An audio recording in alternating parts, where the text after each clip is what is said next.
Hello प्रिय student, मेरा नाम है दीपा कुमारी। आज हम आपके सामने टॉपिक लेकर आए हैं ज्योग्राफी से मिट्टी के जितने भी PYQ क्वेश्चन बने हुए हैं, आज हम उन्हीं को आपके सामने पढ़ाएंगे। और क्योंकि आपने सुना होगा या देखा होगा कि लंबी कूद कूदने के लिए व्यक्ति को आगे से नहीं पीछे से दौड़ना पड़ता है। ठीक उसी प्रकार हमें कोई सी भी परीक्षा पास करने के लिए उसके PYQ क्वेश्चन पढ़ना बहुत महत्वपूर्ण होता है। तो इसीलिए मिट्टी के जितने भी क्वेश्चन बने हुए हैं PYQ, आज हम उन्हीं को कराएंगे। चाहे छोटी बड़ी परीक्षा कोई सी भी हो, सभी में आपको वेरी वेरी इंपॉर्टेंट क्वेश्चन लगेंगे और आए हुए क्वेश्चन है। पहला क्वेश्चन है, गंगा के मैदानों की पुरानी कछारी मिट्टी क्या कहलाती है? तो जो इसका सही जवाब है गंगा के मैदानों की पुरानी कछारी मिट्टी। सही आंसर है इसका बांगर। ठीक है, जो बांगर मिट्टी होती है यह एक प्रकार की यानी कि जलोढ़ कछारी मिट्टी, पुरानी कछारी मिट्टी का ही भाग होता है। और जो खादर मिट्टी होती है जो नवीन कछारी मिट्टी का भाग होता है। ठीक है, नंबर 2, निम्नलिखित में से किस प्रकार की मिट्टी के लिए न्यूनतम उर्वरक की आवश्यकता होती है? लाल मिट्टी, जलोढ़ मिट्टी, लैटेराइट मिट्टी। और नंबर डी, काली मिट्टी। न्यूनतम उर्वरक, सबसे कम उर्वरक की जो आवश्यकता होती है वह जलोढ़ मिट्टी में होती है, क्योंकि जलोढ़ मिट्टी जो होती है वह नदी के अपरदन भाप के द्वारा ही बनती है।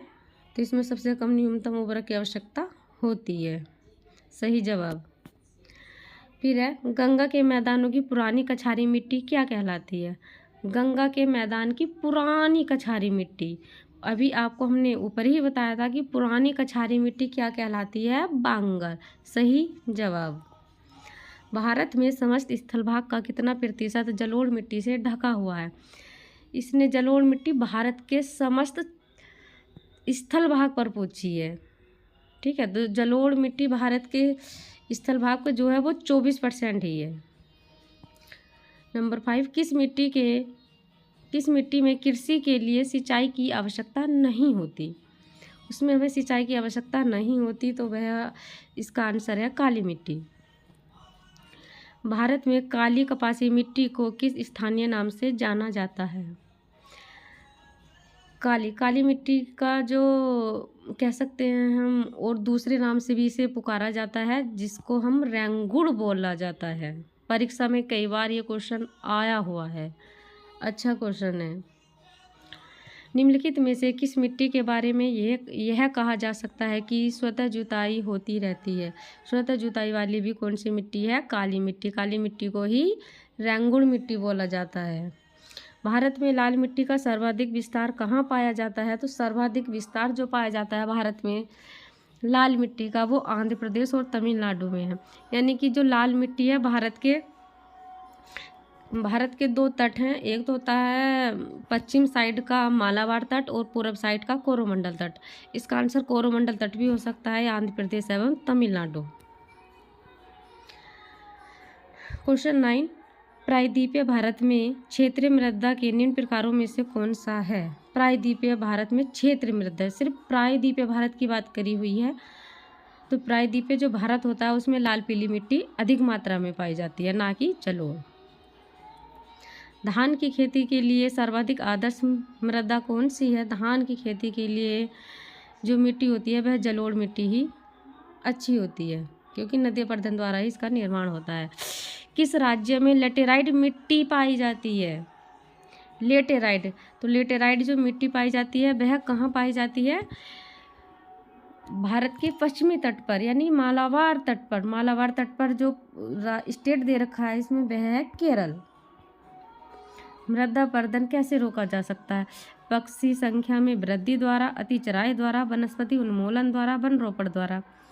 मृदा अपरदन यानी मृदा का जो कटाव या मिट्टी का कटाव को हम कैसे रोकें, उसका हम मिट्टी अपरदन ना होए, तो इसके लिए जो सही इसमें विकल्प दे रखा है वह है वन रोपण द्वारा, वनों को लगाकर, ना कि अति चराई द्वारा, न वनस्पति उन्मूलन द्वारा। इसका जो सही आंसर है वह है वन रोपण द्वारा। रंगुड़ मिट्टी का दूसरा नाम क्या है? अभी ऊपर ही ये जस्ट क्वेश्चन आया हुआ था, कई बार आ चुका है, very very top important question है। काली मिट्टी। रंगुड़ मिट्टी सबसे ज़्यादा कहाँ पाई जाती है? इन सभी विकल्पों में जो रंगुड़ मिट्टी होती है वैसे तो ये गुजरात, महाराष्ट्र इधर स्टेट में ही पाई जाती है, पर इसमें जो सही विकल्प है वह है महाराष्ट्र। जलोढ़ मिट्टी में जब बालू के कण और चीका की मात्रा लगभग बराबर हो जाती है तो उसे क्या नाम दिया जाता है? किसी मिट्टी की बात चल रही है, जलोढ़। जलोढ़ मिट्टी में बालू और चीका जब दोनों समान हो जाते हैं तो वह मिट्टी जो बनती है वो बनती है दोमट, जो धान की खेती के लिए बड़ी लाभदायक होती है। भारत में पाए जाने वाली कौन सी मिट्टी क्रेटेशियस युग में दरारी उद्भेदन से निक्षेपित पदार्थों से बनी है? यानी कि देखो क्वेश्चन कितना भी लंबा है, पर जो इसका एकदम पकड़ होती है ना क्वेश्चन की, इसने लिखा दरारी, यानी ज्वालामुखी से जो मिट्टी बनी हुई है वह कौन सी मिट्टी है? काली मिट्टी। निम्नलिखित में से कौन सी मिट्टी प्रायद्वीपीय भारत में अधिकतम क्षेत्र पर विस्तृत है?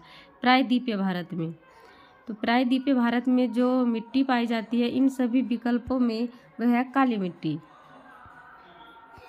लावा की प्रवाह से किस मिट्टी का निर्माण होता है? काली मिट्टी का होता है। ज्वालामुखी लावा के विस्फोटों से सब काली मिट्टी का ही निर्माण होता है।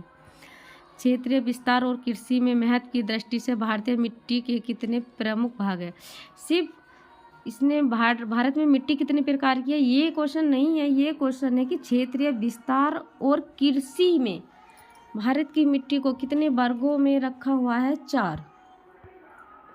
भारतीय कृषि अनुसंधान परिषद के अनुसार भारत में कितने प्रकार की मिट्टी पाई जाती है? ये क्वेश्चन है कि भारत में कितने प्रकार की मिट्टी पाई जाती है। नॉर्मल क्वेश्चन है, सभी को याद होगा।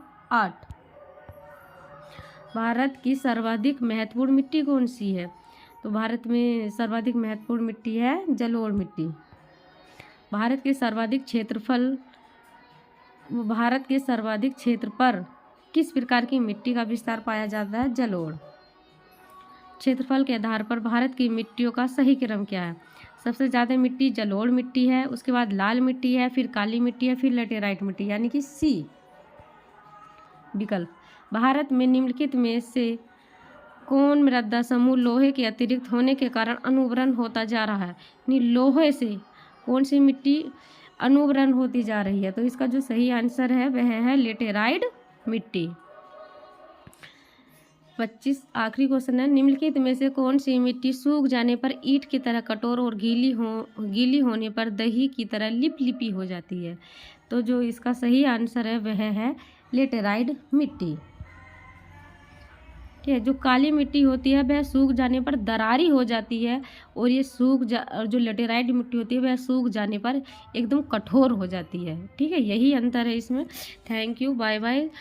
हमारे क्वेश्चन जो आपको ठीक लगे, अच्छे लगे, और आप अधिक मात्रा में इसको याद करके परीक्षा तक तो याद करना ही है, अपने माइंड में आपको क्वेश्चन को बैठाना है और बहुत बहुत लाभ ले सकते हैं परीक्षाओं में। ठीक है, थैंक यू।